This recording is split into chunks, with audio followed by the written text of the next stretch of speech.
Welcome back to Us Against Everything, where we are quite literally covering every topic, including unsolved cases and cases that are triggering people. Not even just unsolved cases, but cases that are solved, but maybe there was some unjust. Yes, I would agree with that. So, welcome back to Us Against Everything, guys. My name is Liz, and my co host is Landen. What's up, everybody? In case you guys don't know about us, we are a married couple who have this genuine love for true crime and conspiracies and anything spooky. And today we are going to be bringing you the case of Karmelo Anthony. In my opinion, very controversial, but also just pissing me off. All right, guys. Now let's get into it. We're going to discuss for a second what we're going to be talking about here, real quick. The two 17-year-old boys, Karmelo Anthony and Austin Metcalf. They were two student athletes, two families, one rainy track meet, a confrontation that lasted less than a minute. One teenager is dead and one teenager is convicted. Now, this case is one that became a national debate almost immediately. It definitely did, and everybody's talking about it. It's kind of almost like MAGA against Black Lives Matter in a sense. Absolutely. Now let's start off talking about each one of these boys. And we're going to start off with Austin Metcalf. Before I even get into that, I do want to point out that when it comes to this case, Landen and I both absolutely feel god-awful for Austin Metcalf's family and their loss when it comes to their child dying. None of this should have happened. We do not condone violence or stabbing or anything like that. We are simply just trying to point out the unjust, like Landen said today. So before anyone jumps down our throat, know the direction we're going in. Yeah, it was sad on both ends. It definitely was. It's sad for all the parties involved. Obviously, for Austin's family, because Austin is no longer with us. And also for Karmelo, because although he's living and breathing, he's pretty much gonna be gone, locked away for almost all of his life. He'll be changed. He'll be a changed man by the time he comes out. It's pretty sad, but we will talk about that a little later. Now, when it comes to Austin, again, he was 17 years old, a student at Memorial High School. He was a football player, and from what my brother-in-law Josh told me, a really good football player on his way to stardom. A track athlete. He also had a brother, a twin brother by the name of Hunter. Austin was described by many friends and family as being somebody who is driven. He came from a close-knit family, had college aspirations, and again, future athletic goals. And from what I see, he absolutely would have gone far. Yeah, reading up on this, he was a captain of the football team, so he definitely, that was his strong suit, playing football, and obviously also running track. Absolutely. And one thing that just sticks with me is I can't even imagine how devastating it must be for Hunter, his twin being gone. That loss of a twin is just not the same. Yes, reading up on that as well. Apparently, Hunter and Austin did everything together, including being on the football team, the track team, and various other things. And that to me just makes it a whole extra layer of sadness. Austin woke up expecting a normal day. Nobody in his family expected that moment would be their last normal morning routine with him. Now let's talk a little bit about Karmelo Anthony. Karmelo as well, at the time, was a 17-year-old boy, student athlete, football player. Again, had future plans, college goals, family support. It's almost as if Austin and Karmelo kind of mirrored each other. Yes, they both pretty much ran in the same circles in their schools, both athletes, both looking to be athletes in college, both had 4.0 GPAs, both also came from very well off families. He had no expectation that he would become, national headline news, at least not in this way. We are interrupting this program to deliver an urgent announcement to all citizens of Earth. And the other piece of it is people have immediately tried to turn this teenager into a villain and, basically positioning Austin as a saint. And I don't feel that way about either one of these boys. I don't feel like either one villain energy, either one saint energy. I think that they were just two teenage boys who were doing teenage boy things. Acting crazy, as a lot of teenagers do. Teenagers are the only people that scare the bejesus out of me in this world. They are scary. Well, teenagers do whatever they want, They're fearless. Right. One wants to one up the other one, and these two running in these circles. I don't think it's fair, like you said, to be labeling Karmelo as a villain, because he's definitely not. He made a very bad choice in a split moment, and it ruined the rest of his life. And Austin also not being here doesn't mean, like you said, that he was a saint. And just because he didn't do anything in this altercation doesn't mean there wasn't any previous altercations that built up over time, and that's why we got where we were with Karmelo today. I don't disagree with you. I'm going to talk about that later on in the vision section of this conversation, but I agree with you wholeheartedly. I don't like the way people are positioning these boys, and it is true, Austin's case has kind of gotten lost in the shuffle because of the unfair stuff going on with Karmelo. So I do want to point out that piece of it too, because I don't disagree with that. In a way, honestly, I look at both families like they're victims, just in different ways. Absolutely. Like I said earlier, like Austin's family, such a terrible loss. They lost their son, somebody lost a brother, somebody lost a twin. All of that was gone. But also Karmelo's family is also pretty much losing a son. He is going to be locked in prison for a very long time. And we all saw that piece coming, but it was the outcome of how he got there that's been complicated. I cannot believe this shit. How many fights start because neither person wants to look weak? Almost 99.999% of them. Right. Especially between two teenage boys. And, how much does peer pressure genuinely affect teenage decision making? Again, a big one. Constantly, 100%. I know for me, being a teenager was way harder than being an adult, I gotta say. Definitely feel like being a teenager is probably the toughest. Like being a kid wasn't that bad. Being an adult's not that bad. The teenage years, though, terrible. Trying to fit in, trying to look your best, like trying to be your best. It's stressful. Trying to get perfect grades, fit in with all your friends, wearing the coolest clothes, talking the coolest stuff, listening to the coolest music. Smoking, stealing, fighting, acting cool. If this exact argument happened between two adults, would it have ended differently? No, I think it would still end the same, especially if the two races were still the same. Oh my God, no kidding. I also feel like if the roles were reversed, Karmelo, who got stabbed, I feel like Austin would have walked. Right. I just think that adults will think a little bit more before they act. Teenagers just act out of impulse. Now, did pride play a role before anybody realized the stakes? Hell yeah.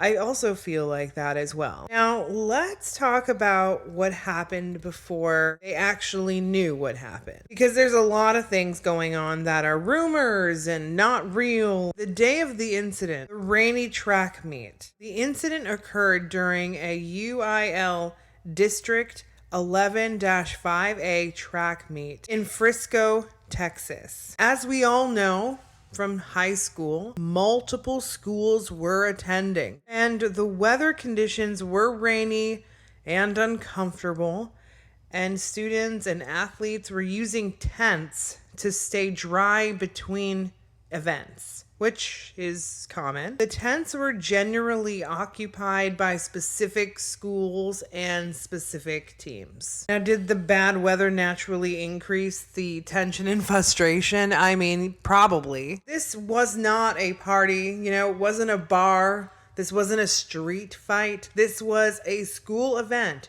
with coaches, athletes, teachers, parents, students everywhere, which is one of the reasons why this case shocked so many people. No one expected this to happen at a track meet. I'm shocked. Everyone was underneath the memorial tent, and Austin Metcalf and other memorial students were gathered underneath their team's tent. And witnesses testified that there were numerous students already under the tent when Karmelo arrived.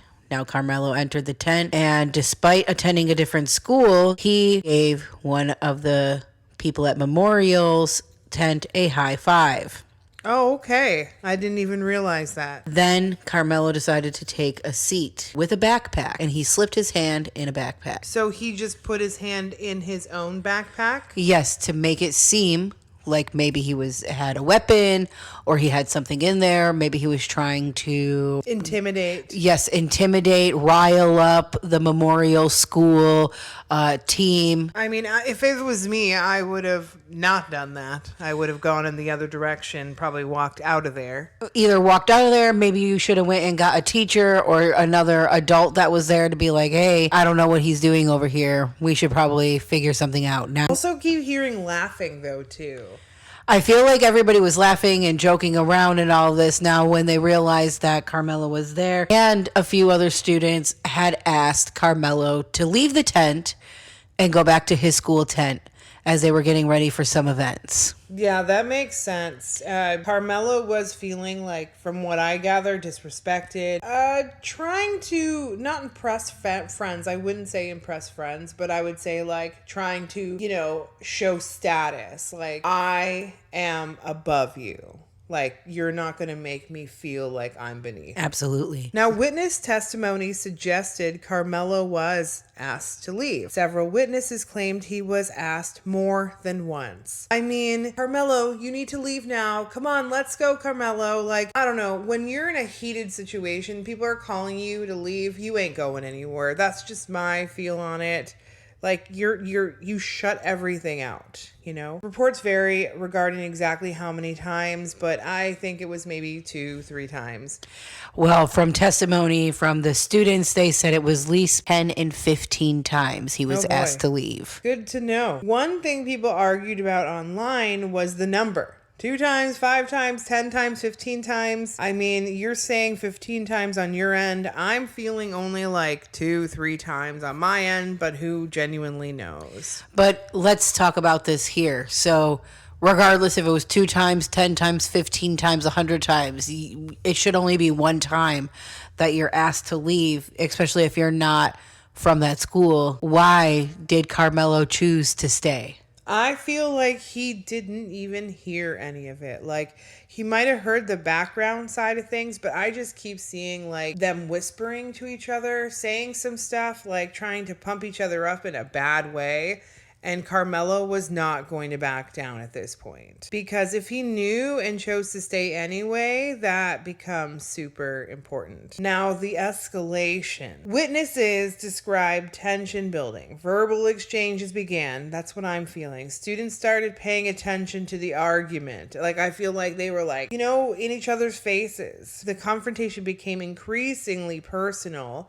Again, when they say that, I feel like there were racial boundaries, financial boundaries, sword fighting, really. Yeah, that brings us into the fact that it stopped being about the fact that Karmelo was underneath this tent. And it became more about ego battles, and both sides, Austin and Karmelo, were too invested in wanting to win the argument because they were already trying to win for their school at the track meet. Absolutely. And I mean, most of serious incidents don't start serious. They start stupid. Right. It's some stupid fight where in this instance, Austin shoves Karmelo. Now, witness testimony says that it wasn't a light shove, but it also wasn't a hard shove. They describe it as a medium shove. I mean, if we're gonna do that, I would say I'm landing more on the more aggressive shove. Not like they said, like to the extreme, but definitely harder than soft. Now, multiple witnesses underneath the tent said they heard two similar statements from Karmelo. Either touch me and find out, or touch me and see what happens.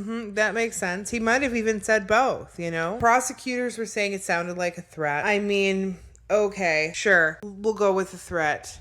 We'll go with that because people like to make that kind of statement.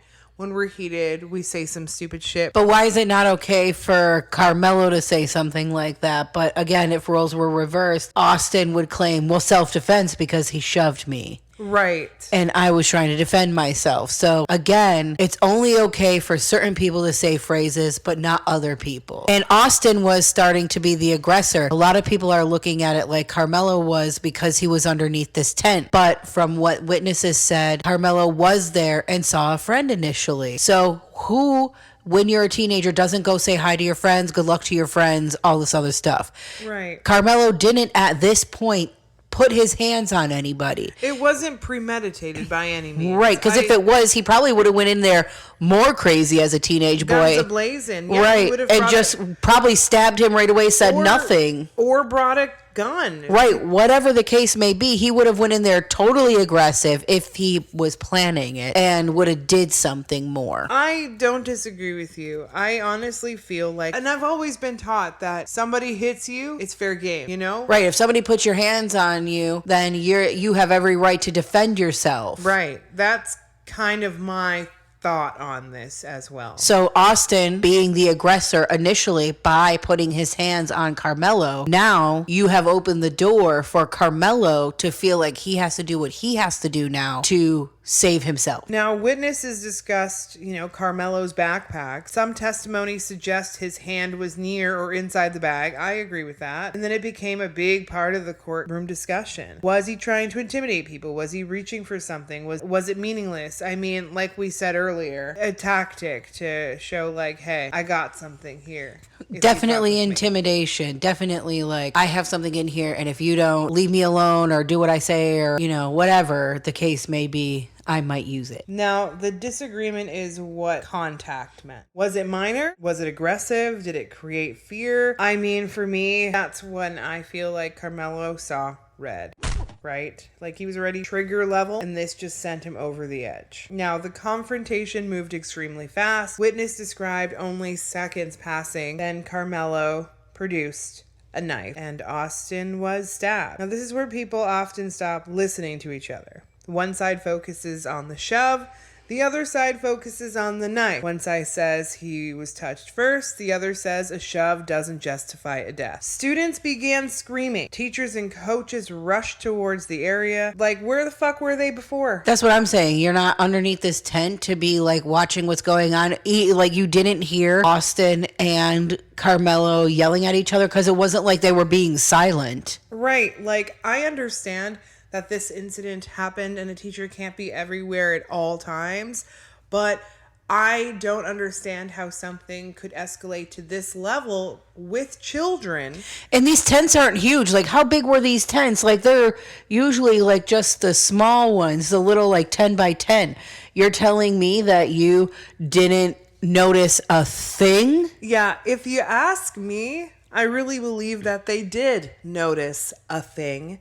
And they just let it slide. Unreal. Because they don't want to get involved. They don't want to deal with it. Whatever the case may be. But I feel like they saw something. I think the thing that's getting lost here is that people need to realize that two things can be true at once, or multiple things. Like, yes, Austin did touch Karmelo first. Karmelo does have every right to defend himself. But also, Karmelo shouldn't have taken a knife out and stabbed somebody. Yeah. Like, those two things are both true, and I think that divide and like focusing on those small details right. are minuscule in this case because we need to do the best that we can do. And yes, no, Carmelo shouldn't have done that, but Yeah. also Austin shouldn't have done what he did either. You Right. don't know nowadays what somebody might have on them. Right. A shove does not justify a death, but I really don't believe that Carmelo was aiming for that. No, because also he asked when the cops got there how Austin was. If he was planning to hurt him in some sort of way, I feel like he wouldn't care. Right. Well, students began screaming, obviously, and the emergency personnel were called. Witnesses described confusion and panic. Now, how many student witnesses were there? I would say 20. And of course, some people were paying attention heavily, others were not. How many young people carry that trauma home? So many. So many, unfortunately. A lot of them. More than the 20 that originally witnessed, that I feel. Right. I mean, everybody there, because everybody who was at that track meet would be affected by this because two students got into an altercation. It escalated to a point where one was murdered. Absolutely. And Austin, unfortunately, suffered a catastrophic injury. Emergency services began their efforts immediately. And despite those efforts, he later died. A 17-year-old boy lost his life, family lost their son, brother lost his twin, and a school community was permanently changed. Now, the track meet was over, the investigation began, and within hours, this was no longer a school incident. It was a homicide investigation. We fast forward, we have the scene that now became a crime scene. Oh, yeah. Law enforcement immediately secured the area. Witnesses were separated and interviewed. Students, coaches, and staff members were questioned. Investigators began building a timeline, and physical evidence was collected. Statements were compared against one another from all the students. Right? Imagine being, 16, 17 years old, and suddenly detectives are asking you questions about something you just witnessed. Most adults wouldn't handle that well. From the jury testimony, the students' ages ranged from 15 to 18. Wow. But in the state of Texas, anyone under the age of 18 has been named anonymous. There was only one boy who is 18 years old, and he is named in the trial. That's quite the detail. Thank you for that. Now, there is a self-defense claim going on here, and again, I don't want to argue with one way or another, but I genuinely feel like Carmelo was feeling in a situation where he had to defend himself. I feel like he made a stupid choice, this knife, carrying it around. There were problems from the past. Obviously, there's a reason he carries this around. And I genuinely believe that he felt like he was defending himself. The prosecution argued that the level of force used was not justified, and I don't disagree with that. I definitely believe that Carmelo absolutely did not need to take it to that level. Even with the knife itself, he could have just hit the kid,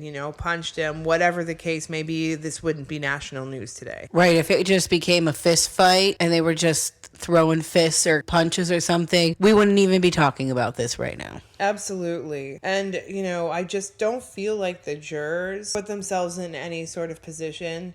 It's more pointing fingers than anything else.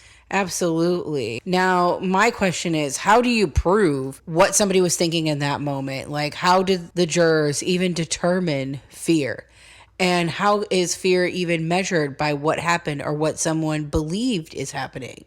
Absolutely. I mean, no one is arguing that Austin died, and no one's arguing that Carmelo didn't cause the injury, but was this legally justified? The story spread rapidly across social media. National media outlets picked up the case. TikTok creators began doing their thing. YouTube began discussing it. Now, this is where things actually start going off the rails because facts start competing with opinions. And opinions spread a lot faster than facts.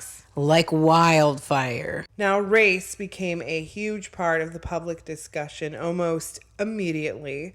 Some people believe race heavily influenced public perception. I agree with that. I do too. I understand that people get very invested in their athletes and their sports and all of those things, but I also feel like if this was reverse and Austin was black, I feel like, he would have gotten a hell of a lesser sentence in this. If Austin was black, this wouldn't even be a case. It's true. And that's the sad thing. That's why when everyone wants to sit here, including the jurors, including the witnesses, stating that none of this was racial, it totally was. Even if in that moment, right then and there was nothing about race, you cannot tell me for a single second that there wasn't previous stuff before this altercation, because no one goes up to somebody and purposely sits in their tent and brings a knife or doesn't bring a knife or whatever, but when asked to leave, doesn't leave, gets into an altercation with somebody, and that student dies. No, there is a reason behind it. Oh, definitely. Others argued race had nothing to do with the facts of the case. I mean, okay, the facts, meaning Karmelo stabbed Austin. That piece, I do not believe, was racially initiated. Right, that had nothing to do with I believe the it. case of public opinion was racially motivated. I also believe the jury selection, the prosecutor's strike on the black jurors, and the amount of time that he received when there was multiple other cases very similar to this one, and all of those students were of a different ethnicity and they received much lesser sentences. Whereas Karmelo was the only black child who stabbed somebody and has received one of the harshest sentences out there. Absolutely. I mean, he was found guilty quickly with, let's just clarify on the jury side of things. There were initially black jurors, but they could strike them, like Landen said. There were other ethnicities within the jury, but they don't feel like that's relevant. I believe that they should have absolutely left the black jurors in there, and I think we would have gotten a little bit of a lesser situation here. Something just tells me that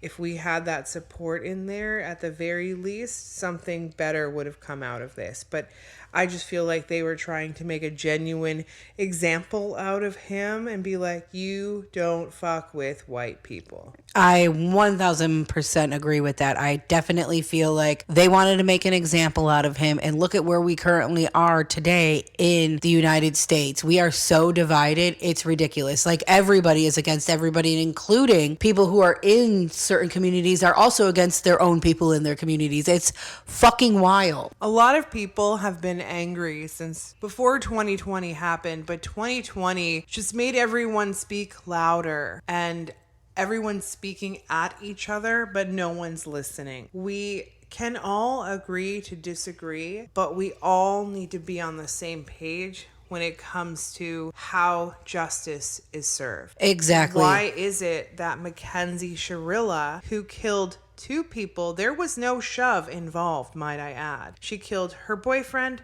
and she killed a friend, an innocent bystander in the whole situation, and she only got 15 years concurrent. But we're gonna have this black man who was genuinely in an altercation. At least there was some sort of something. There was a reason for it to get more escalated than Mackenzie, but because Mackenzie's white and a girl, she got a lesser sentence. Karmelo being a boy and black, let's give him 35 years. Right. And just to point this out there too, if it was Devontae who was the driver and he killed Mackenzie and Dom, he would have gotten 35 years. He'd be on death row. Probably. That's my whole point. And the thing is we've seen some more gruesome cases of things where, like, people have been stabbed multiple times and they didn't even get that much time. Although obviously no one should get stabbed at all. It was one single stab and no priors on either side. Like, Austin didn't have run-ins with the police, but neither did Karmelo. He also had a 4.0 GPA. Like, he was not out here being some sort of gangbanger or hoodlum or something. He definitely made a mistake, but it's just that. It was a mistake. It was an accident. Should have never happened. But to just say, yeah, one time of you doing this, one stab deserves 35 years. Right. Now, speaking of 35 years, usually families, once a verdict is read out, they're satisfied with conviction or they're not satisfied, whatever the case may be. But then they let it go at that point. Not necessarily let it go, but they start their forgiveness. healing, Yes. right? The healing journey. They've gotten the verdict. They're like, okay, now we've gotten some justice. This person's not going to walk free and we're going to see some sort of better days. Right. And then you've got, which rubs me the wrong way, Austin's father. He's become one of the most visible figures connected to this case. Multiple interviews were conducted. Statements generated significant discussion. Supporters viewed him as a grieving father seeking justice. Critics believe some comments and actions have actually created additional controversy. And I don't disagree with that part. I absolutely agree with that. Grief, no one can understand where grief is coming from. Everyone takes grief differently. However, you're an adult and making racist comments online because you're mad doesn't mean that you should do it. Absolutely. Now, one of the other controversial things that a lot of people aren't talking about is Austin's father survived cancer. Okay. And the reason he survived cancer was because of Austin and Hunter. He said, my two boys are the reason I had to fight and beat cancer. Now, you went through something where you were hanging on by a thread your own life, and you were hanging on by a thread and you know what that's like. And then you decide that, yes, it was tragic that your son had passed away. It was so tragic, but then you're going to go out here and say some crazy ass things. Like you said, some racist things. Generalizing Black people and also poverty, people that are poor, because he brings that up. We're going to clip in here in a moment this audio that you guys just have to hear. Oh, there was no black jurors. You know why? Because you can't be unbiased, you dumb If you answer the question, I can't send a black man to jail because he's black, you're not getting on the jury. You're so unintelligent, you can't even fill out a form correctly. You don't even know who your daddy is because 78% of you don't have your father in the home anymore. You got baby mamas running around with 8 kids so they can get EBT cards to feed you all. You think I'm being racist? No, I'm being real because they ain't only black people. White people do the same. I'll call them out just as hard as I'll call you out. Anybody who doesn't work, who wants free government handouts, who wants to live in a socialistic society, move to Russia. And normally, I don't normally attack people like this, but I have been cooped up and caged up in this anger. And this is something I'm trying to work on. I need to develop it and funnel it into a more constructive way. But tonight is the one time I'm going to allow myself. It's okay. Tonight, I'm going to allow myself to say what I really want to say. And the other thing is here is like, why are you talking about being poor and everything? What Like, does that have to do with anything? Carmelo's family wasn't. But that's my whole point. It's this stigma against Black people being poor. Absolutely. And he's so embedded in his racial standings. It shows me what he is teaching his children. So therefore, in my view, a child usually sees their parent as a role model, even if they later change their views. But when you're growing up and you have a racist home, you're going to have those racist thoughts outside of the home. 1000%. And it is up to you to not have those racist thoughts. But how hard is that for a teenager? Right. Super hard because they've already grown up around it, like you said. So when people keep saying, specifically, since father keeps coming out here saying there was no racism, there was nothing to do with race and everything, but then you're out here being racist. It's like, I don't believe that now for a second. I know, and now that we've listened to this clip, I have another clip that also just did not sit well with me. Y'all can let me make something racist up so y'all can go viral. I got a new name for Mello, okay? Because he was such this little boy y'all were trying to portray. How about Watermelon Felon? How's that one strike? That comment about watermelon, like, I don't know, I've always taken that comment to be something extremely racist. And he's like, I don't give a shit if I'm hurting people's feelings because I'm hurt. I'm angry. I lost my family, but who gives a fuck about the entire world? I get being mad about the world, but that does not mean you allow your grief to do that. Like, go to therapy. Absolutely. Go talk to somebody. You don't go talk to TMZ and start saying all these racist things And making money off of it, might I add. and saying fuck you to this kid. Like, again, grief hits people in many different ways, but you have to learn how to be an adult. Right. You have to learn what is and isn't acceptable, because the life we live now, everything goes online and nothing is safe from what you say. So that brings us into this next topic. Now, before the jury even reached a verdict, millions of people had already, whether you are on Austin's side or on Karmelo's side. Even before the evidence was fully presented, social media often acted like the case was already solved, which, again, like I said, with social media, you get everything out there and then the whole world already makes their decision. You're basically in the court of the public eye. Everybody sees what you're doing and what you said and what happened. Right. And like, you can tell, and I'm going to use Mackenzie Shirilla because she's going to be like my example for everything moving forward.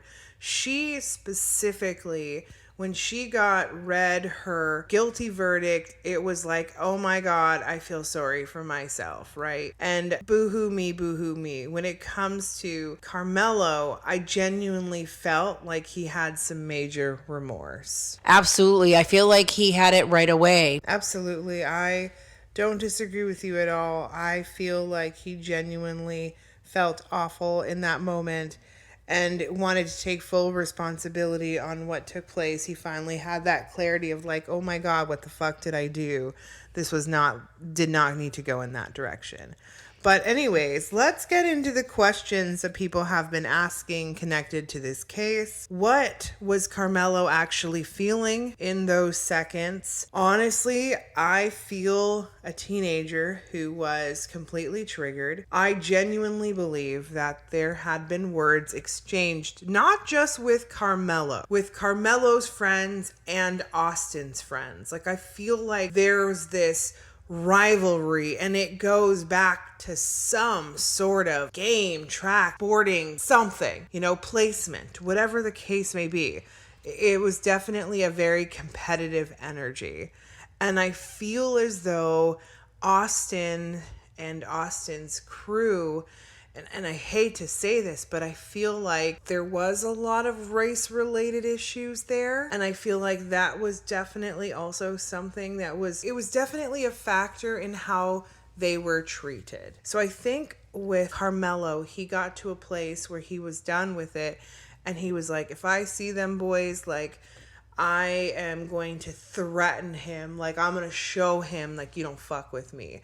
And I don't believe he ever intended to physically hurt anyone. And he only did it because they constantly kept saying, you're a liar, you're faking it, you choked, like, just whatever, like, you're a pussy. Like, I think that's what egged him on. Definitely bullying beforehand. Yes. He was angry, but he was also scared. So I feel that energy as well. One thing that always bothers me in these types of cases is that we really only get to know the part of what witnesses noticed. We never get to know anything else. Like, we already know that there was an argument, obviously. We already know that there was a confrontation, obviously. And then we obviously know the ending, which was the tragedy. Here's a good question. Now, how much responsibility do parents carry for a teenager's action?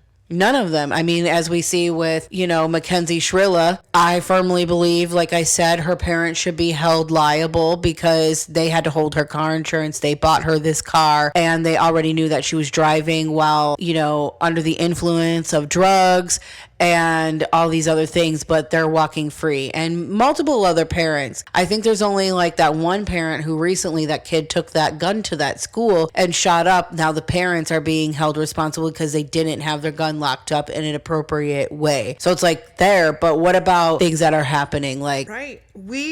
Kids in school are told zero tolerance policy for violence or any sort of crimes. So I don't disagree with that. But we don't instill it because it still happens. As a kid being in school, I was somebody who was bullied a lot. And because I didn't do well in school and my grades were not good, but I was also dyslexic and undiagnosed, I struggled in school heavily. And because of that, my teachers were like, oh, well, she's being bullied. Who gives a shit? She's a no one, you know? That was kind of how the teachers treated the situation. And nobody gave a shit. Kids are mean. If you do not instill that in them, they can take things to the next level, treating people because they are poor or don't dress well or don't know how to do their hair or talk weird. We're supposed to treat each other like shit. And race. It's so difficult for kids in school already to keep up with all the curriculum, all the things that they have to learn, their sports or their clubs or whatever. Go home, do homework, do chores, live a normal life, and all these expectations, but also have a ton of friends, be popular on social media, be popular wearing the, best clothes, being in the best clubs, being in the jocks and, the cheerleaders and whatever. Like, there is so much stress on kids already. I feel like parents just forget about those things. Like, you were a teenager at one point in time. You knew how hard this was. Absolutely. I don't disagree with you at all. I also feel as though the rules can change based upon who you are. For instance, self-defense should have genuinely been what carried him in this case. And maybe even a lesser charge of like manslaughter. I agree. I mean, we can pull up 1,000 cases right now, and one that I'll name is Kyle Reddinghouse, who, killed those 2 unarmed people in a Black Lives Matter movement, and he claimed self-defense even though they were unarmed, and he was carrying an illegal firearm with him. But because he's white, they were like, all right, whatever. But Karmelo, they're like, no way, not self-defense, not at all. He had no reason to do this. And it's like, he kind of did in a sense because he was pushed by Austin. And like Liz said just a little bit ago, in that moment when he was pushed by Austin, he is outnumbered. Everybody under that tent is going to be there for Austin, not for him. So he could have genuinely felt fear in those moments. Because he's like, oh my God, I'm starting shit and now I might get jumped by all these boys. Absolutely. Now let's talk about the judge here real quick as well. I believe the judge absolutely fucked up when it came to the amount of years he received as well. So that is also something that I feel is bullshit. I know there's a lot of rumors about the family knowing the judge. Now, although there isn't genuine proof of that, it dings. It makes me feel a tingle. There's some they knew each other. Underlined thing there. They knew each other. And also because this case reached so much public scrutiny already, I feel like this judge didn't want to cause more waves, but unfortunately he did. Like I said, and you said, we never condone violence or fighting. I absolutely believe that Karmelo deserves some sort of time. But do I believe 35 years is going to serve justice? No. I feel like maybe if he would have went away for 5 to 10 years, he would get himself together, he would figure it out, and then he can come out and be a better person, get his anger under control, all of those, things. But 35 years, absolutely ridiculous. Yeah, I would have gone more 10 to 15 years. That's kind of what I feel would have been just for him. And then also giving him an opportunity not to be in the shittiest prison possible. Right. I mean, yeah, even if he got the 15 years, also, why are you putting him in one of the harshest prisons that we have in the United States? Now, a couple other things I want to point out. When it comes to my visions on this, do I believe that Karmelo is going to get some sort of reduced something or other? I actually do feel like an appeal will go through on the amount of time he has. I do believe that he will end up staying behind bars for about 15 years. I hope and pray that they let that go through for him, the appeal, because obviously he has that right to appeal his case. Now, obviously, his lawyer's probably going to tell him, the police have you on camera admitting that you did this.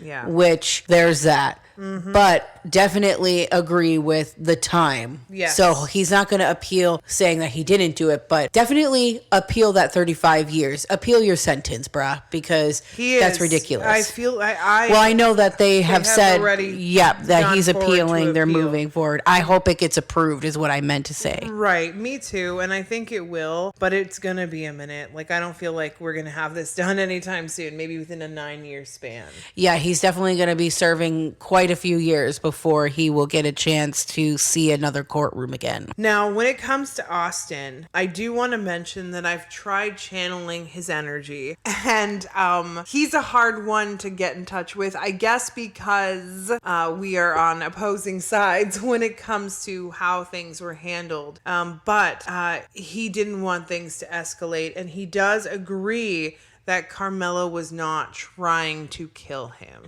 So that piece of it, but he's like super supportive of his father, supportive of the 35 years. Like that's the kind of energy I get from him. And I get it. You died, you lost your life, you're not here anymore. I get being angry, bitter, stressed out, pissed off about it. So I get his position in all of it. Of course, he lost his life. But yeah, that was kind of my interaction with Austin. He really didn't have much of a comment to say when it came to like the racial side of things. He's not quite ready to kind of go through his journey. He's kind of one of those spirits that are flying around where they have yet to cross over. Although justice has been served in the eyes of the court, he is definitely worried about his family, so he has yet to cross over. He also obviously is going to have a hard time because he was taken before his time. Right. So a lot of those spirits tend to be a little bit more on the angry side, bitter side, like you said, and they're not going to cross over until they feel like they have done something in the afterlife to make up for the time they've lost. Absolutely. And I don't disagree with you at all. And Austin seems like that kind of energy. I mean, clearly his dad is unstable. Like, I'm sorry. I just feel that way. I deal with grief on so many levels. I have the women and the men that cannot ever let go of their spouses and hold on to them for the rest of their life. And it's romantic and sweet, but it's also can get very messy. I feel like his dad hasn't taken the correct approach of grieving, and instead of doing so, taking it out on social media.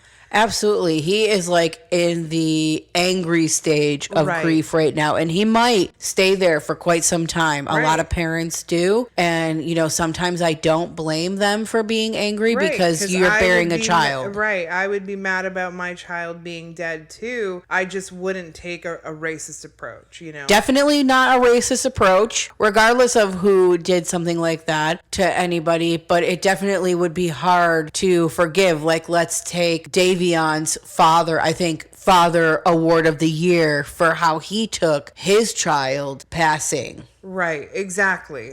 He forgave Mackenzie. He's like, I hope she finds peace. I hope she finds help. I hope she gets better. Like, he's grieving his own child, and he's still trying to wish well for Mackenzie. Yes, exactly. I don't disagree with you at all when it comes to that side of things. But anyways, guys, what do you feel on this case? Like, how do you feel? Do you feel like there was a racist element? Do you feel as though the case was justified?